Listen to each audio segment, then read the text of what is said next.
Cheruvathur Mayyicha government LP സ്കൂളിന് പുതിയ കെട്ടിടം ഒരുങ്ങുന്നു.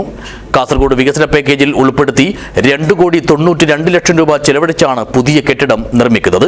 ഇതിന്റെ പ്രവൃത്തിക്ക് തുടക്കം കുറിച്ച് M. രാജഗോപാലൻ MLA ശിലാസ്ഥാപന കർമ്മം നിർവഹിച്ചു.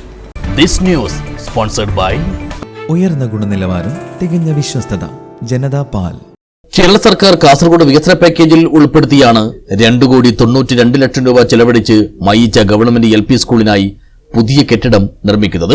ഇതിന്റെ പ്രവൃത്തിക്ക് തുടക്കം കുറിച്ചുകൊണ്ടുള്ള ശിലാസ്ഥാപന കർമ്മം മണ്ഡലം MLA M. രാജഗോപാലൻ നിർവഹിച്ചു. ചടങ്ങിൽ ചെറുവത്തൂർ ഗ്രാമപഞ്ചായത്ത് പ്രസിഡന്റ് CV. പ്രമീള അധ്യക്ഷയായി. PTA president KM. ഗിരീഷ് സ്വാഗതം പറഞ്ഞു. പൊതുമരാമത്ത് executive engineer M. Sreejith report അവതരിപ്പിച്ചു.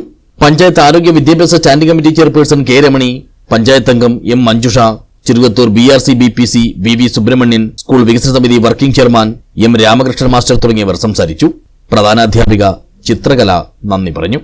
News bureau, Cheruvathur.